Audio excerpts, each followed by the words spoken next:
Good evening, everyone, and welcome to the Slay to Success Talk Show. My name is Rochelle Slay Queen Hemingway, CEO and founder of Slay to Success.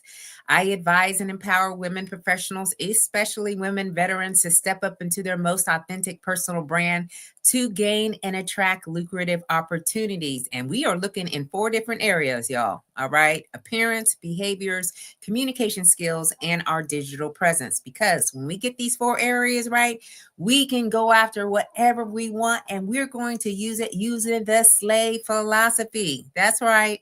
SLAY means to kill it, to dominate it, and to nail it, to be on point, to impress greatly, to dream big and work hard until you own it. It is also an acronym that stands for Universal Life and Leadership Philosophies that really resonate with me the most. And I know that they resonate with you too. And that is staying ready to be ready, lead out loud, a sense of community, and knowing you are built to last. So if you are here with me this evening, please let me know. Okay.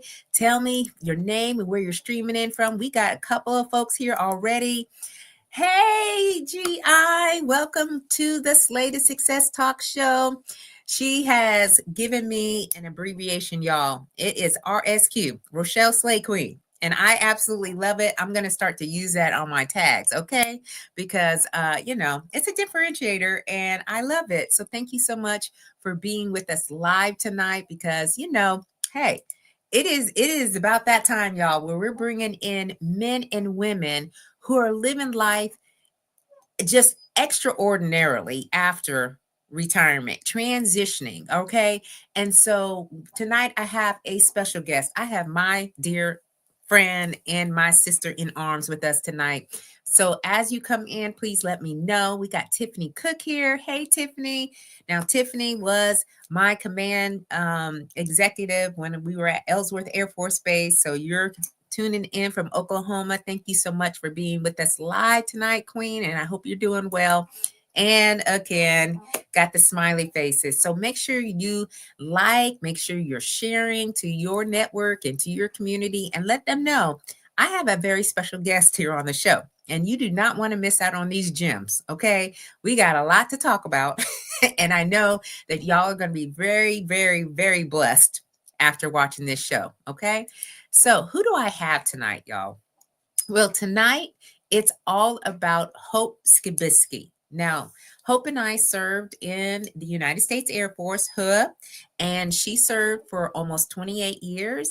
I served for 30 years, and so we both were there. We know the long road of military service. And now she is the Chief People Empowerment Officer of NTI, which is Namau'u Technological and Industrial. Okay. And this organization serves federal and state government customers through industry leading services in cyber management, advanced cyberspace operations, training, and instructional design and administrative support. And as the leader of human resources, she channels her fever for nurturing growth and development into a dedication for empowering leaders and teams to realize their utmost potential. Through cutting edge, influential professional development initiatives and employee focused workforce management, she is forging a network of empowered, progressive professionals committed to instigating meaningful transformation across the organization. Now, Hope has a vast experience in public speaking. Okay, so y'all in for a treat tonight because we both gonna be in here speaking. And she engages audiences on a wide array of purpose-built topics. She earned her Bachelor of Arts degree in Human Resources Management through Ashford University, a Master Resiliency Trainer certification through the University of Pennsylvania, and an Air Education and Training Command Master Instructor certification. She is married to Justin, her husband, and they have 2 amazing adult children and are building their homestead in the beautiful small town of Texas, y'all. So I want you to put your hands together, okay, for my sister in arms, my dear friend, Hope. Hey. Hey. That was quite the intro. It is quite the intro. Listen, I believe in giving people their flowers right now, okay, as opposed to doing it later on. So you earned it, Queen. And, I Thank you. absolutely love you for being you. So Appreciate I the just faith. need you on the show. I love the video, by the way. That there was a lot of like photo shoots. You look phenomenal. Oh, thank you. Yeah, I had, branding photos done when I retired because I was like, who's this girl? Who's this I girl love now? it. It was great. I was watching all the photos. I'm like, look how good you did. Oh, thank you. And Michelle's like, RSQ, you are that girl. Okay, I'm taking it. I'm gonna take it. And Jebba is here as well. Greetings, and she's tuning in from Maryland. All right, so I've seen her quite a few times, and she is still serving. And she's actually a first sergeant. So Yeah. we have a lot of women here that will be tuning in. So hope, hope, hope, hope. So, y'all, I had been a fan of Hope for a very long time. So, I was telling her before we came onto the show that I would hear about it because we both were in the medical. All right. And so I would hear your name, throughout different discussions, conferences, and so forth. And the first time that I actually saw you was in the gym when we were at the Chiefs leadership course. And, I knew that at that point, like we were good. Okay. Like we were good. I was like, we both in there, old dark 30, y'all. I'm talking about like 4 o'clock. First one's in there. And we were like doing our thing. That's right. And I knew, I saw like, she thinks the way that I do. She moves and operates like I do. And even when you were going to your different positions, and I just loved you. I was like from day one. So I knew that I wanted you to be on the show for you to get a little bit further into the retirement to kind of see how this transition has been. So for our audience members, can you please share with them a little bit about yourself and kind of the journey, military a little bit, and then, how's it been since you transitioned from the Air Force? Sure. So I originated in Hawaii and then we moved to small town Texas. I was a young teenage runaway and joined the military because I didn't have a plan B. Started my career as a medic. I served some time in health and wellness, education and training. And then I got to go be a military training instructor, AKA drill sergeant. Grew up and went back to the medical field and then broke out again to be a career advisor. And then I sort of moved into the leadership realm and worked my way up through the different levels of Air Force leadership. I retired predominantly because my family was really done with the constant moving. There were still legs left and we were obviously still interested in serving, but the moving had just become a lot. And so we made the decision to retire and we stayed in Texas, which is, what I call home. And so it's been just at 2 years. I literally just hit my 2-year mark of being retired. And so it has come with a lot of ups and downs. Oh, yeah.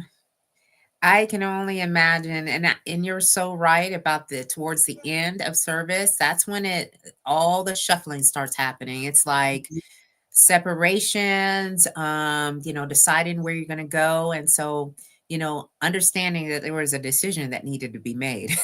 Like, Right. is it family, all right, or is this career? And when you have done a career for that long, family gets a vote. They get a vote. It's true. It's true. And I was afraid to leave, at least in my mind, I was like, I could potentially still serve 8 more years, right? Like I got plenty of runway left. And I felt like I could keep going, but it did get harder and harder to keep family together. So my husband retired so that I could continue to explore my career. Yeah. And as I moved along in my career, we still started seeing separations because of some of the lengths of deployments I had to do, time away. I mean, probably my last 2 years in the military, it should have been a deployment. I was gone so much. Yeah. And so my husband, being from Pennsylvania and me being from Texas, had always decided we wouldn't retire in either state because we couldn't retire in both. Yeah. And So he hooked me. He was like, if you'll retire, we can stay in Texas. Oh. And I was like, okay. Hey, listen, you know, if that's it, right? Then that's what you can do. You know, and I love him for that, because sometimes we got to stop ourselves from ourselves. I mean, That's right. sometimes we go all in. We both are very hard wired, driven, ambitious. And so we like, hey, this is the target. Here's the goal. We're getting after it. And then meanwhile, everybody in the background is going, wait a minute. Wait a minute. What are you doing? Yeah, literally. I had my running shoes on and I was running, the family's in flip flops. Like, hey, I thought we were going to the beach. No, I know. And then Tiffany's got a comment, and she says that's how her sister knew it was time to retire. Her sons told her they were done moving. Yeah. Eh, And it was hard for me because I thought, gosh, I don't want to retire because someone else wants me to. I don't want there to be any resentment. But I will tell you, probably from the time I was a staff sergeant on, which is like maybe 5 years in the military, yeah. I started to see more and more left-sided emptiness in an auditorium for retirement. And I was like, how sad. Like, you see these people serve 20, 25, 30 officers, 40 years. Yeah. There's no one on the left side of that auditorium, which is where the family sits. And I was like, ugh. Yeah. That was my fear too. Like, did not like want to retire without my family, and my whole family flew out to South Dakota. It was crazy. I was like, I'm so glad you guys are here. But it is that whole, because we have seen it before. Yeah. And it happens because the churn is just too much, Yeah, people can only take so much, and the thrash is a lot. I mean, and it's not even just, are your kids young enough that they're changing schools? It's that my husband it was, anecdotal, but it was true. He was like, Hope, we don't even have our curtains up and we're talking about moving again. He's like, what? Why? And I was like, oh. I know. It's hard to explain. It's hard to come to again, we're going at 1,000 miles per hour, and we're like, okay, we're down here. We're way down the road here. And they're like, wait a minute. You got to sit down with yourself and really ask yourself a lot of questions. Like, are we going to continue to do this? I might not be here. It's like, well, in real life talk, there's a lot that comes with the relationship when you have kids, because you invest in your kids. But when your kids grow up and move away and it's just you and your partner, there's a lot of reality that comes with, like, are we still who we thought we were? Do we still get along when the kids aren't here? Yeah, and then when you're not even trying to work on that because you're gone so much, they feel some kind of way. Like, are you trying to escape me? Yeah. Which isn't true, but you're like, I'm busy. Only goes so far. Oh yeah. Well, it's a military life, and it was built in. It was already TDYs, going from this space to this space. I mean, that's just what we did. So it is different. Relationships change after you transition out of the military, because you don't have those, I would call them like breaks, if you will, that are in place to really kind of like offset and say, oh, it's been 2 weeks. I haven't seen you. Oh, great. And then, but now it's like, I see you every day. Okay. Right. So what? It's like, I kind of want to miss you. Do you have anywhere you have to go? What are we doing in here? So Karen says she appreciates our service. Thank you so much, Karen, for being here as well, and sharing some time with us tonight.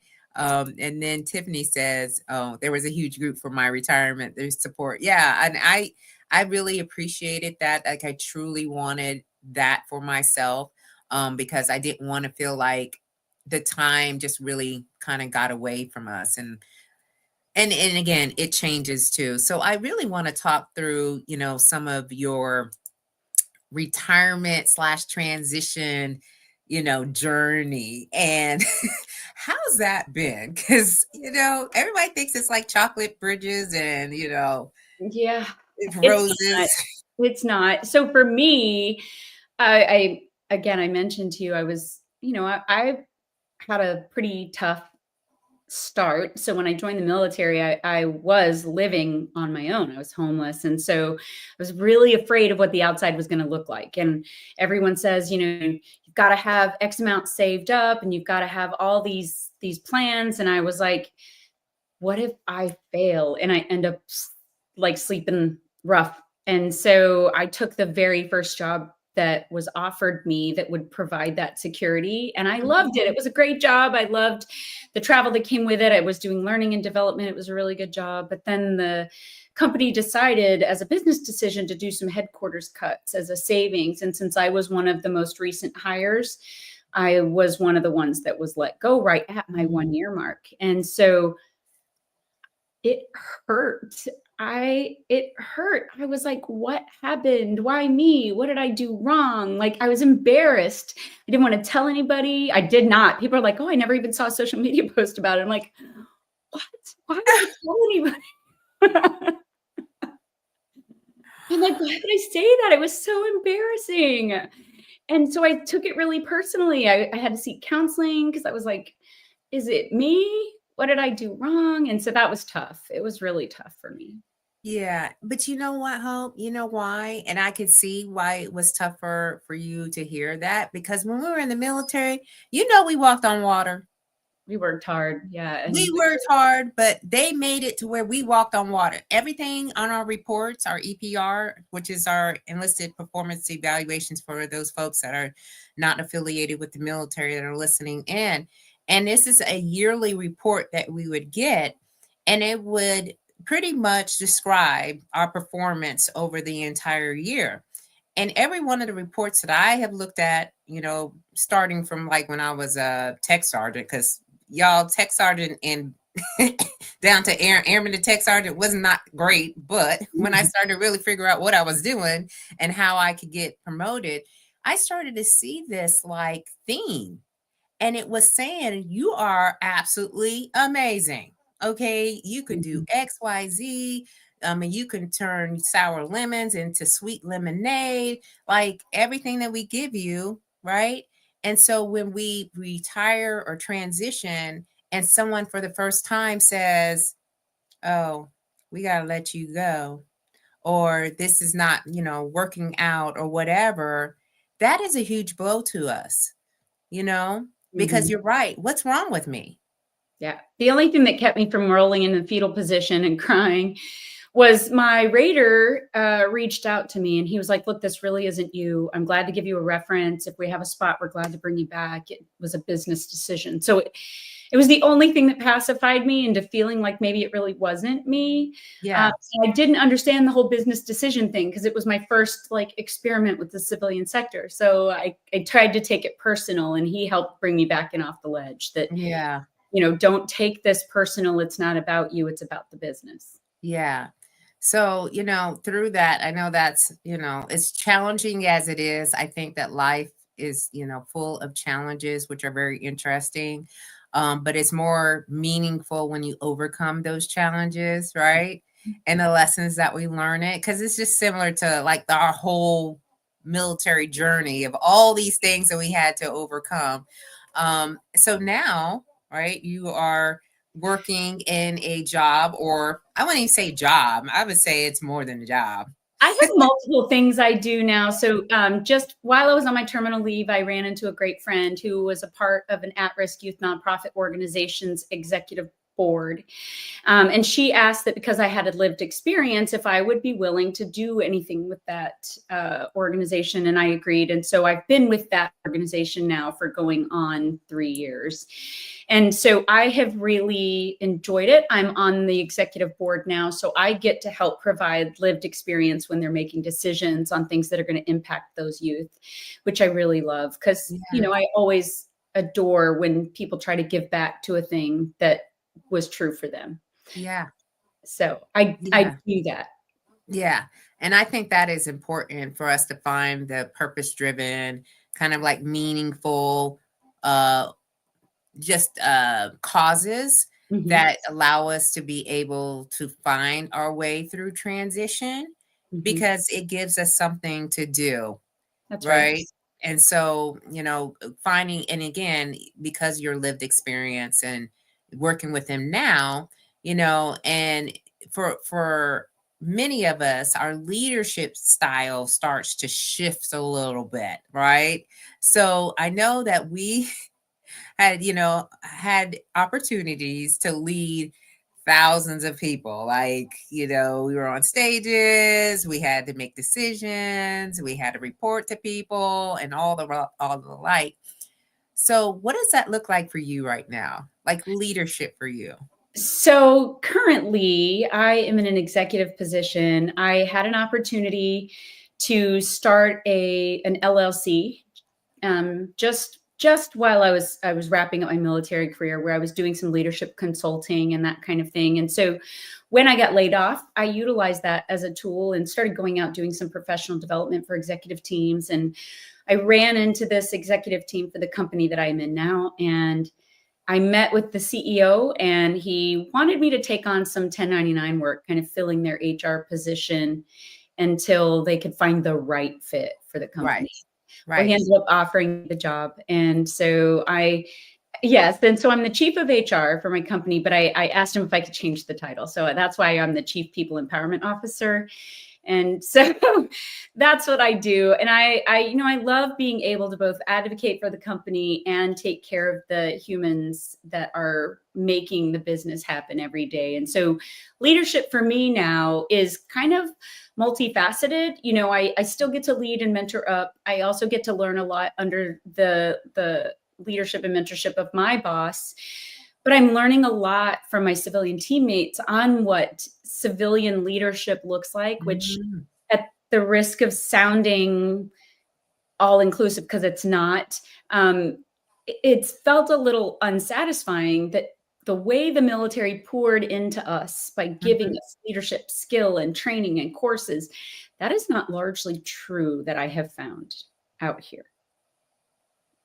What have you found?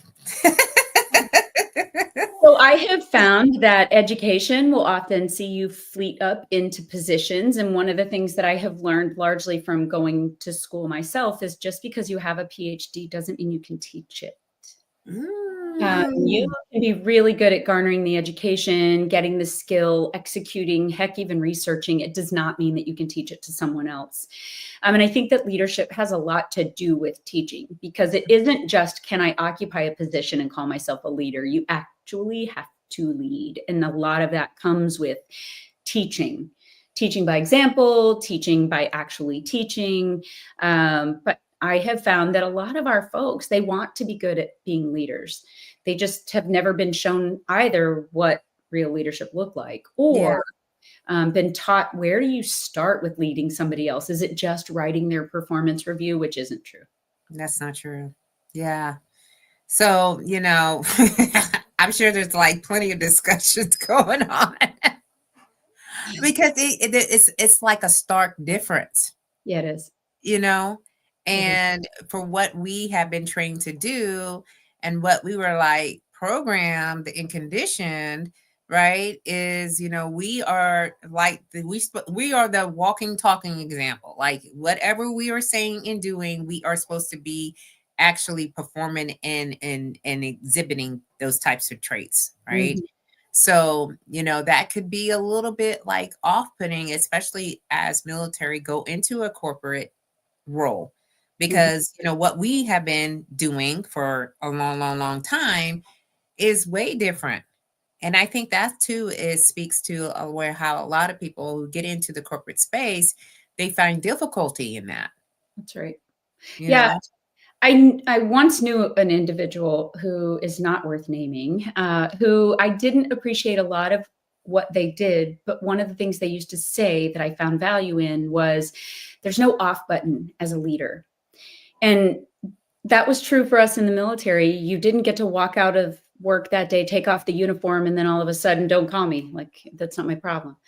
And that is true out here too, but maybe not true because you're caring about whether or not somebody's kid needs braces or whatever we used to care about for people's families, which was pretty wide reaching. Yeah. Out here, you leave work and their home life is their home life, work life is work life, but you still can't turn off the leadership, meaning how I dress, how I act, how I interact, things I do, where my face lands, what goes on my social media is all representative both of me Yep. and my company. And so That's there's right. no off button. Yeah. Well, I appreciate that you said that, because you are representing them, which is a brand. All right. And I know a lot of people just don't connect the dots when they're on social media. I'm like, I don't know if you should be putting that out there like that. Like, ouch. Like, where do you work at? Do they look at your social media? Okay. All right. So, but it all has to be in such a way where they can depend on you. You're someone that they can trust with their information, their people, their culture, that whatever it is, right? That's right. So I'm happy that you are now into a position and giving yourself a new a title. Like, listen, I'm not nobody's chief executive officer. Like, you know, I want to change this, So, I mean, but those in itself can give you a little bit more confidence and then you get to have more ownership Yeah. of the role that you're now playing outside of the military.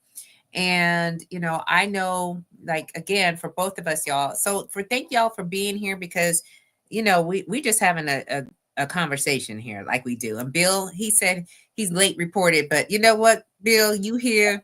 Okay. You don't have to say, Glad you made it. he's here. He's got it, So I thank you for being here tonight with us and listening in. He was on the show 2 shows ago, I think it was, Bill, or last show. I can't remember. I do so many that I like I forget who's who. But I mean, I just really enjoy having conversations because every path is different. And one of the things that I had to learn was how to approach wellness. Okay. So because of the environment we're in. And like we said, y'all, we met each other at 4:00 or so in the morning at the gym, getting it in because it was no other time for us to really do it. So we were like, okay, we must maintain our fitness. All right. And we both held our own. And believe y'all, you don't want to run with us. You just don't want to run with us. They're like, what's happening here? You got to keep up. Okay. Got to keep up. So, but anywho, I realized that I was using like my fitness testing as the marker for my wellness and not realizing all the aspects, like the 8 dimensions of wellness that need attention. So, what is, or I should say, what does wellness look like for you today? And were there any similarities or anything that I've shared? Yeah, no. So I agree with you. One of the reasons why we were in the gym first thing in the morning was because I knew if I didn't get it in the morning, I wasn't getting it in. But I also knew I needed it because not only did it give me more energy, in the words of Reese Witherspoon in Legally Blonde, endorphins make people happy. Happy people don't just kill their husbands, right? And so Hello, amen. So I know that in order to manage the stress, I needed fitness in my life. And so I have found that my post-military fitness looks rather different. I do a lot of swimming. I have done a lot of yoga for many years now, but I have increased my yoga. I've gotten deeper into flexibility. I've incorporated mindfulness and meditation. My husband and I do bike riding and hiking. We kayak when the weather's nice. So lots of physical fitness just in general, but I don't feel like I use it as a fitness regimen. I use it as my lifestyle because I know that bodies in motion tend to stay in motion. And so because I'm not getting any younger, I just have to keep it a part of my life. Yeah. And that is so powerful what you just shared because it's like what you said was it was a regiment because that's what they taught us, to do. And we did it well. Yes. But it's more than that. It could be anything. It's like moving your body in different modalities It's and true. not having to just worry about, okay, it's just, and I still working on my whole thing because I'm like, okay, I got my treadmill, I got my spin bike, got these weights in here. Let me get after it, But I found that I need to stretch more. I need, Yes, you do. Yes, you do. Everybody does. Flexibility. everybody does. But Everybody. now I'm just like, if I get up in the morning and I'm like, it takes a minute. I'm thinking, okay, so I'm like 10, 15 minutes of straight stretching before I go and do anything. It's like the body don't move like it used to. And it won't if you don't move it, right? And my husband and I, we go get massages at this great Thai massage place. Yeah. And the people, I mean, they walk on you and they like bend you in half and they crack everything and they're just like brutal, but it's great. And so this woman, she tries her best always to see how she can bend me in a way. And she's always like, "You're so flexible." I'm like, because I'm not about to let you break me. Yeah, just like fold you in half and like put you in a pretzel one day. No. Hey, no, ma'am. Uh-huh. Wow. Okay, we got a couple of comments and a question. All right. So Bill was on the 60th episode that I had. All right. So you're 62, I think. Yes. All right. Anywho, numbers over. Okay. Hey, JW. What's happening? Okay. I know, right? He's in retirement too, y'all. He's, like hanging out This too. is my brother, Jeremy. Yes. I love this guy. I know. He says, how do you handle stress these days? Healthy? So I will tell you, just like everybody else, when stress comes at you, you'll react. I mean, it's an amygdala kind of thing. You will fight, flight, freeze, F somebody up. Like it will happen. Yeah. And so I respond like everybody else. Like it's like an immediate, like deep breath in or, oh my gosh. But then I quickly try to run myself through scenarios so that I will bring myself back down to earth and stop like hovering near the ceiling. And so with me, stress, I think, is that I have figured out how to manage it by letting it happen so that I react, but then happening at it so that it doesn't allow me to stay in that react mode. Yeah. And so it has a lot to do with being mindful and staying healthy. I mean, we have changed to a completely plant-based whole foods lifestyle. We don't eat any animal or animal byproduct. I still wear leather shoes because it's not necessarily about that. It's more about we want to be very conscious about what goes human. So I think that by maintaining a healthy lifestyle, both in fitness, flexibility, exercise, and a well-balanced way of eating, I manage stress relatively well. It doesn't keep it from hitting me. It just means I can get back on the horse. Yeah. And again, y'all, we're talking about like from the being in the military to what we're doing right now. Mm-hmm. And these are decisions that we're making because it doesn't have to be what it was when we were in the military. Like we're making some very deliberate and intentional decisions about the way that we want to live our life. And, eating is definitely something that we can control. Right. And then the stress level, I find myself not as stressed or reacting to the stress like I did in the military. Like if somebody would come to me, I'm like 0 to 100, like quickly, like, what are we doing in here? And now it's like we have everything that we need. There's no sense of going off the handle. There's no sense of like trying to control things I can't control.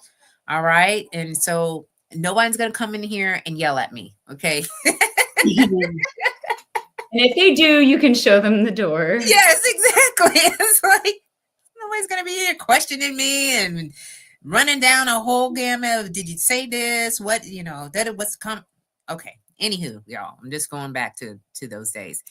So JW says he loves this talk. We love that you are here. Please keep these questions coming in, y'all. If you have something that you want to ask, this is your time to do it. Okay. Do not let this moment pass you by.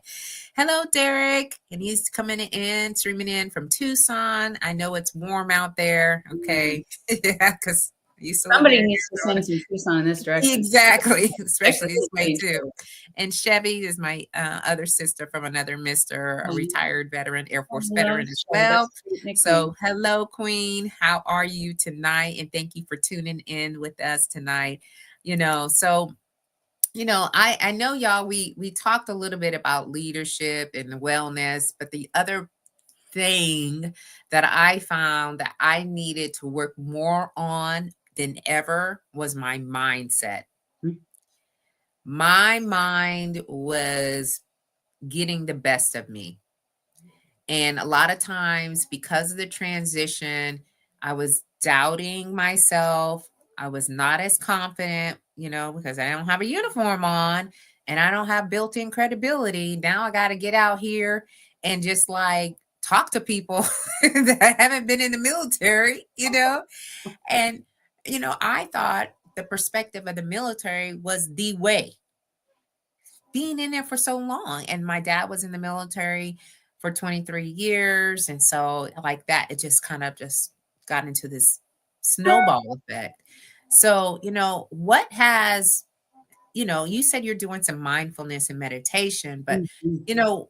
what's your mindset? Did that kind of like take a toll or maybe had some challenges the first time you were out? Well, it is still hard for me. Let me not lie to you. I was super excited about retiring as I, came about the decision because I thought, all the times I move, I have to leave these friendships behind, even though we stay connected, like on the phone or on social media. I am a human touch kind of person, and there's no like hug you through a screen. And so I still feel like my extrovert cup is kind of empty. And so I thought, once we're done moving and we find our forever home, I will find my forever community. And I have found it very, very hard to build that forever community. One, because I do still work a lot. Yeah. I do things with my LLC. I have my primary role, and then I am on an executive board, not to mention the fact that when I come home, I'm still a wife. I have things that happen in my house that I'm responsible for. Mm-hmm.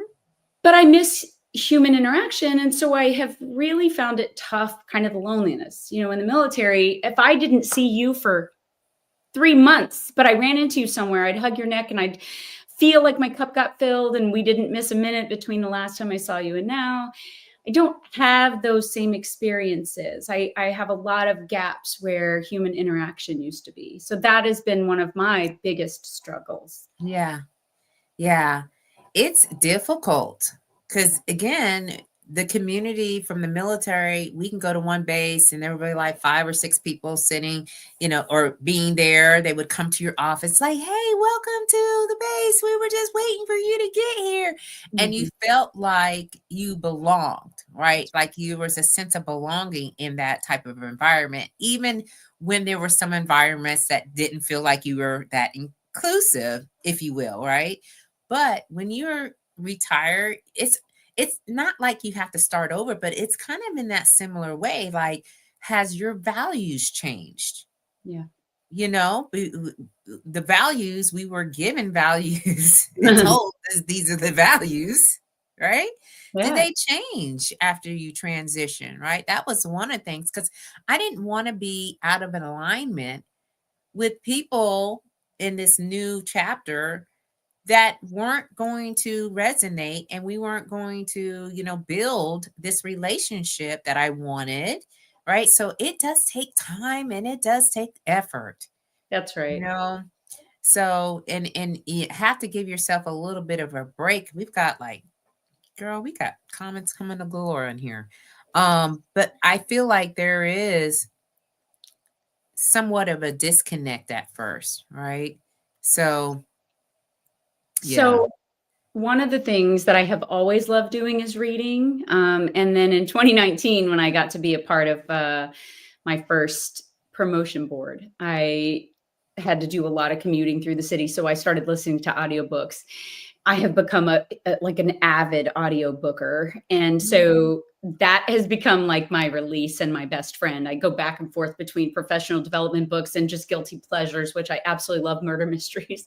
Oh yeah, me too. And so I have done a lot of audiobooking, but most recently I listened to a book called Mind Reader by Dr. Lieberman, and then I'm currently listening to a book called The Secret Language of the Body. Mhm. It's escaping me the author, but both of these books are all about like how to get in tune with understanding human function. When people say a thing or how people react or act, can you find pattern and recognize like what's really going on so you're not quick to judge or these kinds of things, and maybe build better connection. But in Mhm. The Secret Language of the Body, it talks about how do you look at you and decide like, are the things that you're facing things that you can control? And so I don't know, I've been on this like wellness journey on how do I stop looking to other people to solve my problems, and how can I be a problem solver within my own sphere. Mm. And yeah, and listen, that's a journey in itself. Yeah. Because we got to deal with us. And when we got to sit with ourselves sometimes, that's probably the most difficult thing to do. Right? And so it's a lot of introspection, like, who am I? That's right. Who am I? I do a lot of like reflection and introspection. As a matter of fact, weekly, I send messages out to people when I'm like, hey, I reflected this week and you crossed my mind. So I try to be really good about sending people good news messages. She But is, y'all. I got one, and I was like, girl, you on my show. well, I also know that, time is limited. All of us have Yeah. an expiration date, and it could be tomorrow and it could be 1,200 tomorrows. Yeah. But I want to make sure that everybody that is of value in my world knows that, because I may not have another opportunity to say it. And so I just Yeah. try to be very deliberate with that.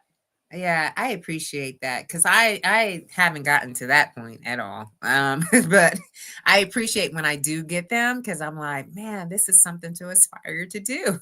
Oh, So we got like, okay, so we got 3 questions here.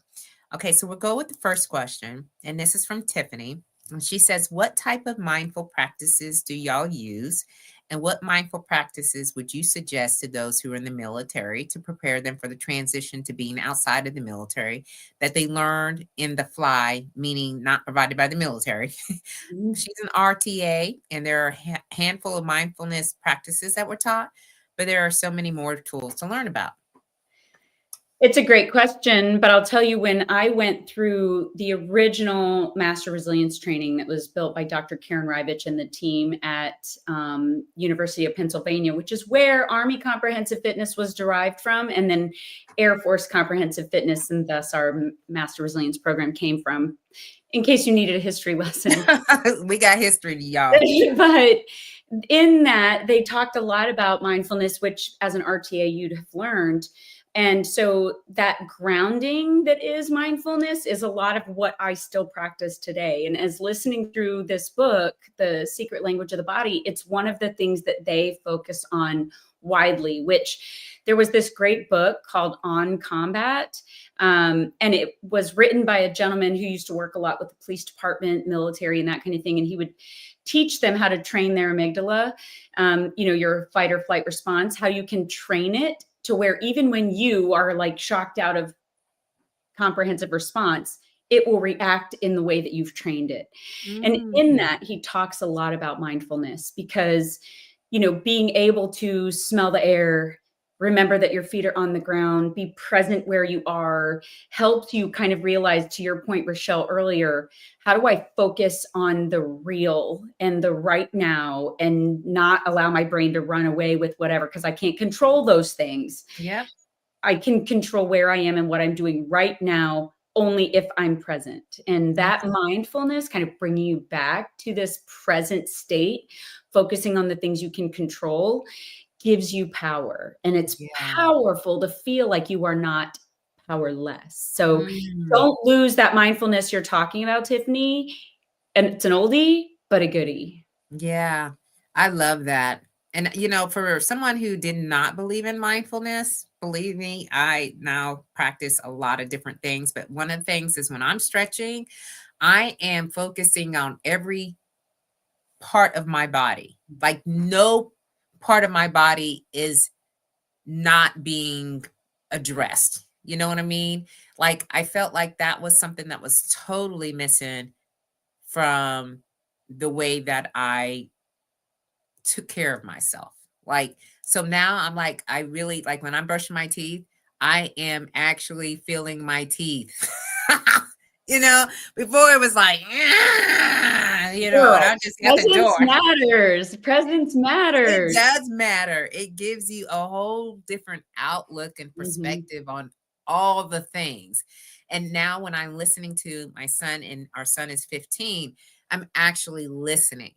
Because, before I was like, oh, I got all this other stuff going on. So now I'm like, oh, okay, like, let's talk about that, So it does help. It really, You really helps. telling me that your son is still home to talk to you just like, puts my Oh, heart yeah. in your throat. I know I ain't gonna last much longer. I'm soaking it up right now. Girl, Believe me. I'm like, hold that yeah, in. just tell me all the things.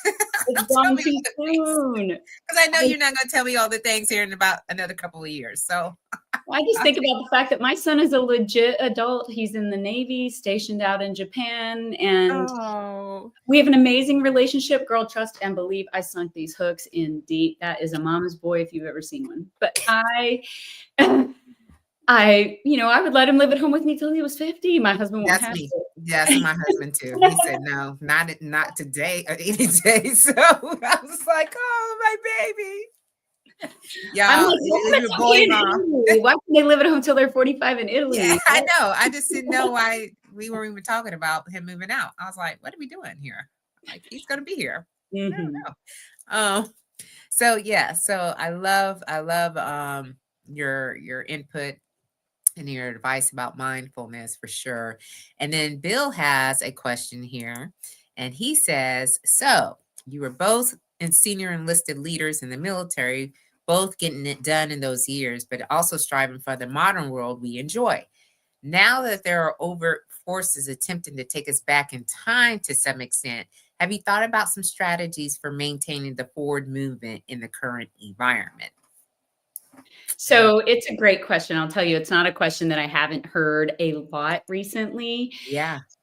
But at the risk of sounding like a broken record, there are a lot of things outside of our control. And it's okay to notice what's happening in the environment, to peacefully protest and or to find your name on petitions where you feel like you should dedicate your time, effort, and energy. But I feel like everything comes in flows. What was old is new again. Things will wrap itself back around. And I'm not saying ignore what's happening for the sake of that. But what I am saying is where do you focus your energy? Yeah. Knowing that bell bottoms went away like 5 times and they came back each time. Bodysuits, they're back again. We saw them things go away. And at the risk of just sounding like I'm being funny about this, there is very little control we have over some of the things that are changing. So what we have to do is to continue to reinforce to people, like, be your best self, work hard, play hard, realize you only have so much life. And in that life, how are you spending your time is a great book called 4,000 Weeks. I've recommended it to a lot of people. I got it from our chief growth officer at a previous job. She lost her husband at a really young age. Like they were supposed to be forever partners and he passed away. And then she had to raise their young kids on her own as an executive in a large company. And she talks a lot about this book, 4,000 Weeks, and the knowledge that it gave her. When you only have so many weeks in your life, how are you dedicating your time? And are you spending it accordingly? And I think that sometimes fretting over things I don't have control over is not a good way to spend that time. Yeah. It is very interesting times that we're living in. And, I think this is just like a ramp up from like the past, those years that I was transitioning out of the military, which was like 2000 when the pandemic started. And then we just moved right in over, these past 5 years with this up, down, and in between cycle that we're going through. And there are some serious issues happening right now with people losing their jobs, who are, don't have, investments where their kids want to go to school. Maybe they're not now going to go to a school that they really wanted to send them because of their finances have changed. Maybe even their location has changed. So there is some serious things that are happening from the decisions that are being made. And I was just sitting with a group of individuals as well, and I was sharing with them that panicking, though, is not going to help, right? That panic stricken, like almost like that anxious energy that like takes over your whole life where you just can't think on anything. And how do you bring yourself back and look at pivoting? All right.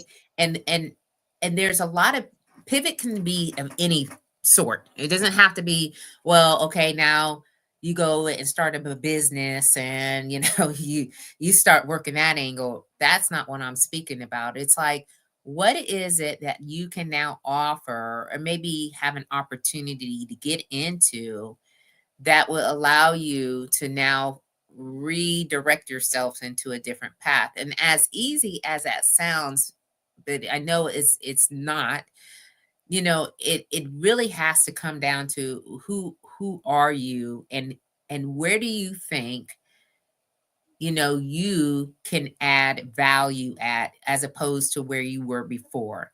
So and sometimes it's a journey. It could take months, it could take years or whatnot, but my hope is to always come back to yourself, take a look at what you're capable of doing, network like crazy and reach out to people, ask them, you never know, they may have an opportunity that you were not even aware of, right? And then being able to get yourself back onto your feet again, because this is hard. This is the things that we're seeing. These things are hard.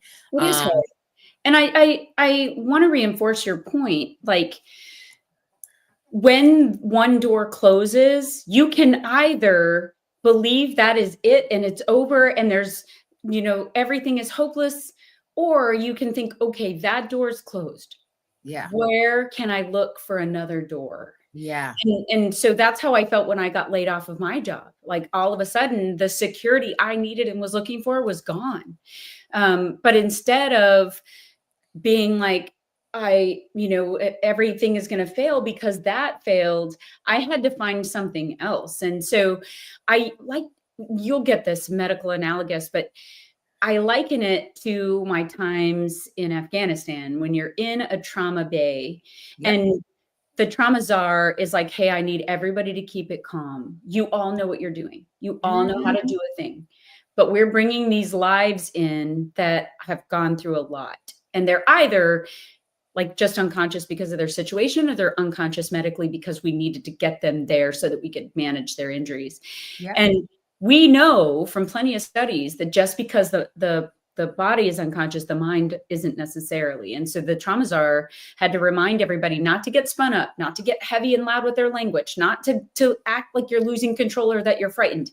Because when the expert is frightened, the patient feels that and they will respond. And so we had to keep it calm. Even in a stressful environment, we had to keep it calm. Even when we were sure we were going to lose life, we had to keep it calm. And then we had to focus on the area that we were an expert in. What can I search for to try to save this life? And so I think that we can tie that into the everyday, very strange environment that we're living in, is that we can't control all of it, but what we can do is control, like, what is my reaction to it? And then how can I actually take action? Yeah, agreed. And I absolutely love when you say opportunity, because, possibly there is potentially another opportunity on the other side of that. So yeah, but that was a really great question, Bill. So thank you for asking us. All right. And letting us go deep into giving you an answer here. And then, okay. JW said, you mentioned having confidence while having the uniform on or behind the stripes. When or how can we have the same confidence standing behind our name versus the stripes? So, I mean, I think, because I talk in metaphors and analogies, I apologize in advance, but I'm here for it. when you're feeling down and you listen to down music, you often feel more down. And then you feel yourself sink into your bed. And then you walk around with like this hunched posture. And then you talk in like a lower tone. And then everything's annoying. But if you're not feeling wonderful and you slap on some loud, fun dance music and you start to dance around and you take a shower and you feel a little better, and then you stand with your shoulders back and you present yourself, I think how you present yourself, how you talk to yourself, listen, you are with yourself more than anybody else. And so if you're not going to talk nice to you, who else is gonna?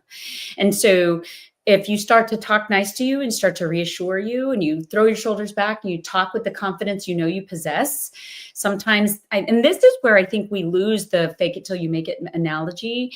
It's not fake something you don't have until you have it. It's demonstrate something you have, you're just uncertain of because you haven't had to call on it in a while. Yeah. Bring that forward. Demonstrate that same confidence you had when people were asking you about everything they ever asked you about in the military because you had years of experience. Yeah. And show that, because your name is who you are and your brand is who you are. And how you present yourself reinforces your name and your brand, which reinforces who you are. And it's this is the flip side of this good saying, but it's a self-licking ice cream cone. Yeah. It literally it is. But it does take a minute for you to figure out like who you are without stripes, uniform tapes, and all this other stuff, right?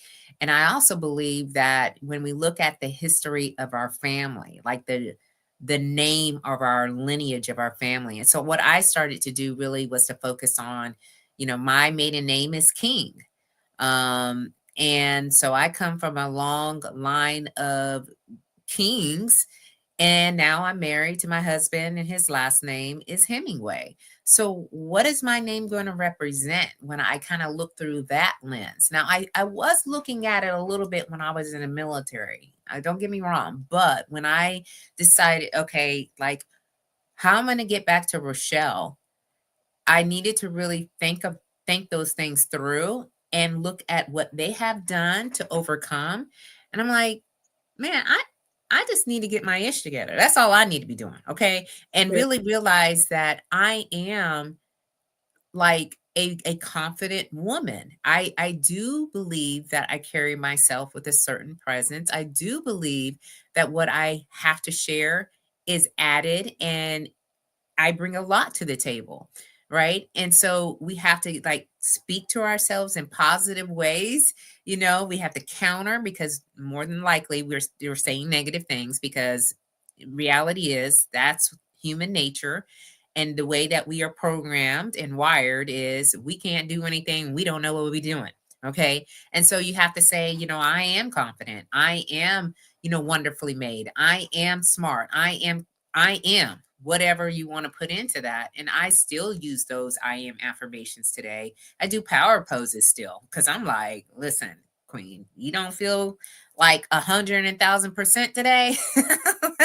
let's get going here, right? And the other thing I also believe, and this was a personal thing, and me and Hope were talking about this earlier, was like clothes. Like for me, that's really how I like transitioned, was to really find powerful, fun-loving, bold, maybe a little classy, sophisticated clothing that I felt comfortable in, that I wanted to express even when I didn't have the words to say. Because sometimes you go into some of these rooms that I go in, I don't know anyone. So, and that is a little bit of intimidation for me. So I'm like, let me just wear something bold here. And of course, y'all, it's got to be pink, okay? Because that's heavy on the pink. And so, but now I'm just like, you know what? This is just who I am, right? And then after a while, you kind of get into your own, all right? Into your own style, into, like you said, your own brand. And so Tiffany says here, thank you both. That helps. And I think that was for the meditation feedback that we gave. And then Bill says that his son did time in Yakutka too. He followed him into the service. He was a Westpac sailor, and he was in the Atlantic and Med. So yeah. Hey. Yeah. So it's like a lot of common, things that we have, and especially being with the military. So, I know that it's Women's History Month. Okay, y'all. Like for those that don't know, it's Women's History Month. Okay. There. So we history. We history. All right. Um, so we did talk a little bit about your LLC, right? And you decided to go ahead and start your business and to leverage that in between the time that you were laid off until you got to your job and using that as kind of your, like it was not like a fallback, but you can fall into, right? Like, so, what ideas, suggestions, tips, if you will, would you give to some of our fellow veterans who are looking to start the LLC, and, giving them a little bit of inspiration as to how that can work for them too? First, realize you're not the first one, because it starts, you feel super scary. You think, how am I going to do this? Knowing you're not the first one means you don't have to go it alone. Okay. Ask. Closed mouths don't get fed. Tell That's right. somebody you know that you need help, and people will help you. Mhm. Second, the VA offers this kind of stuff. Not only will your transition program at whatever base you left offer you a small business like transition opportunity so you can go get some learning, but there's actually small business training that's offered in a lot of different places, and there's online free stuff too. So don't think you have to do it alone, and then ask, but do it.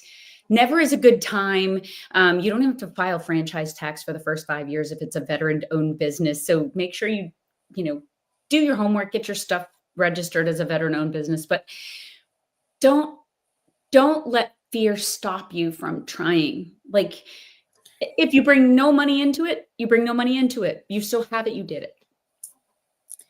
I love that. I absolutely love everything that you shared because it's absolutely true. Sometimes people think that these opportunities, and this I call it an opportunity, is not for them.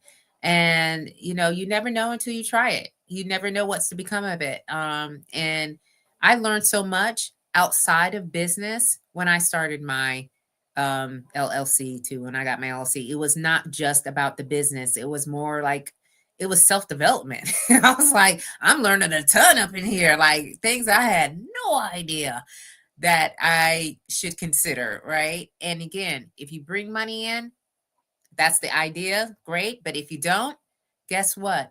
Um, you have to decide, what the goals are for yourself, right? But I do believe that at any point people can start, their business, and you don't know what's to become of it, so just go for it. And it doesn't have to be a for-profit business. It could be a not-for-profit business, Jeremy. Jeremy. Jeremy. And so there's a lot to be said for business that, try on the nonprofit hat, because maybe you just are interested in starting a business that does something or gives back to one sect of society or another. Like, maybe just do something that you love and see Yes. how that works out. Yes, that's it. That's really it right there. Do something that you love, that you enjoy, that when you get up in the morning, you're like, let's get after that. Okay. And because we deserved it, we earned it. Okay. And a lot of times we didn't have opportunities to express ourselves like that when we were in the military. So it was not all love, y'all. I'm just saying that right now. I'll So, tell you, when I started my LLC, I didn't know where to start. I was oh intimidated by no. it. I was afraid. And some of the people I didn't know would helped me without question. Like, Yeah. I literally was like, wait, you have an LLC? How did you? And next thing I know, emails and texts and things are All flooding the in. things. They're like, take all this and tell me how I help you. And I'm like, I haven't known you for 5 minutes, but we have the similarity of being veterans together. Like, I'm telling you, like, people will help you. Just tell them what you need. Exactly. It was the same way that how I started mine. And even y'all, I got my trademark, and that process was through another veteran. And so it was like, hey, Queen, I'm gonna send you something to consider. And I was like, let me look at this. Oh, I'll just go ahead and see if this thing is actually a thing, but you never know until you try. And it gives you, for me, it gives me fulfillment. It gives me a sense of purpose as to what I'm doing. So yeah, I absolutely love that you shared that too, Hope. And we've got like a couple of comments here. Sounds like two solid battlefield commanders take a strategy and get it done. And then he says he loves rooms full of strangers. They are not that way for long. That's true. Yes. That's true. Okay. Well, I knew this was going to happen, Hope. We've been on here. I mean, we started a little bit later than the time that we normally start, but it is, past the hour. We ran long. So, two things before we step out of here. So, one, share with the audience, the people's here, just a little bit on some closing remarks, if you will. And then I have yet another question for you. Okay. All I would say is first, Rochelle mentioned early on the importance of networking, and networking isn't just, adding names to your cell phone or collecting business cards. Networking is fostering relationships. And I value all of my brothers and sisters who I had the chance to serve with. And Rochelle, you're in that pile. Just knowing that the number of people that check on me just to make sure I'm okay. Like, I love that, because having struggled with finding my forever community, I get to still lean on my brothers and sisters in arms. So don't discount your previous network as a part of your network, but don't think that networking is just meeting somebody. Because if you've had the chance to be in large rooms of people, you'll meet somebody and then see their face and be like, oh my gosh, who was that? Networking means you've seen them or talked to them enough times that you have it in here, right? Yes. Yes. So keep with that networking, maintain those relationships, foster friendships wherever you can. And remember, YOLO, right? There's only one of these. Make sure you're doing something with it that counts. Yes, that's absolutely beautiful. And I did all that, of course, because I think it's so true. It's all true. So my last question that I ask all my guests is really one that I think about a lot, which is, what will my family and friends say about me at my 80th birthday party? What would I want them to say? So I'm asking you, Hope, what would you want your family and friends to say about you at your 80th birthday party, if you will? That she learned how to be present. As you know, in the military, I told you I always felt like I had to work harder, stay longer, do more just to get a seat at the table that other people were afforded for showing up. And I kept running hard. And even when I didn't have to run hard, because not everything's a race, I kept running hard to the point that I felt like physically and medically, I was burning my body out. And so it's taken me some time to realize that I had to slow down and actually be present in my own life so that it doesn't disappear. And I felt like I didn't get to live it. And so I had a great conversation with my boss, and he said, Hope, what do you want to do? Are you interested in being CEO one day? And I said, maybe. With good mentorship, I would consider that. I said, but I just want you to know that I will only stay in this job if either of my kids call and say, I need you, and I can climb on a plane and be there. Because my son is in the military. If he gets promoted and he wants me sitting there with him, I want to be there. If my daughter gets married, I want to be there. Like, I don't want to have to say, I'm so sorry, I can't, work got in the way. Because I want that the day that I'm too old to know better, or that I need one of my kids to let me move in, that I was present for them, and that I found a relationship that mattered enough that they know that I would give my all for them. And not just my children, but my friends, the people that are important in my life, right? Did I demonstrate that I finally got it, that presence matters? Yeah. That is, like, again, y'all, this is just the wisdom, okay, from Hope Skibitsky. And I'm telling you, this is spot on, because we may be missing out on a lot of things if we're not really paying attention. That's right. I've You made a lot know? of apologies in my life, which sucks. That I've had, oh, I can't make it, or oh, I'm so Oh, sorry, or honey, dad will be there. I'm so sorry I can't. Like things that today I'm like, if I could say I had no regrets, that would be amazing. But the regrets I have are walking away or turning down things I didn't have to say no to. There were times you were deployed and stuff you didn't have a chance yeah. or choice. But there were things I said no to because I was sure that the mission wouldn't stop with or would stop with them. Mm-hmm. Yeah. So for all of our fellow sisters and brothers in arms, all right, take it from us. Now, we the old crusty ones on the outside now, because I mean, more than a few years and we're irrelevant to what you got going on.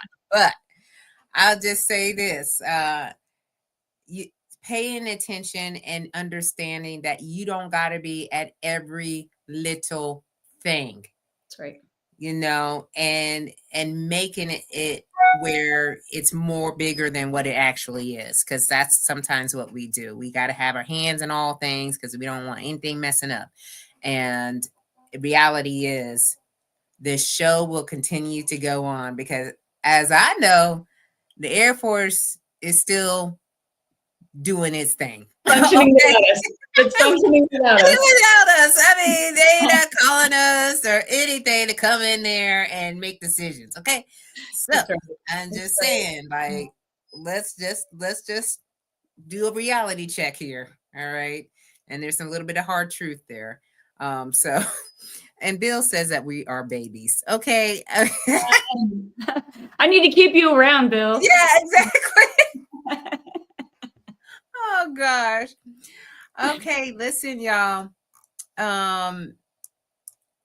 Everyone who's came, Michelle, Tiffany, Jeba, Donnell, Karen, Bill, Jeremy, Derek, Chevy. Thank you all for being here with us tonight live on the show. Please make sure that you listen. If you didn't get a chance to listen to everything, because I know how life is, share, subscribe to the YouTube channel, and then continue to come back here where I have just so many SLAYMAZING guests. And Hope, I really thank you for your time. I thank you for your sisterhood. I thank you for, being who you truly like at her core, y'all. This is who she is. And your service, and now what you're doing now, and being able to share, right, what you have experienced along the way and giving us some hope, because hope gives hope. I bring hope to every party. That's right. And inspiration to us all. So if I don't see y'all until next Sunday, because on Tuesdays I'm back here at 10 a.m. Eastern Standard Time for the Rise and Slay morning show. If I don't see you then, have a SLAYMAZING week, okay? And make sure, okay, that you are taking care of yourself, because we really want you to do that. Take care of yourself and then keep on slaying until you can't slay no more. And we'll see you all very soon. Bye-bye.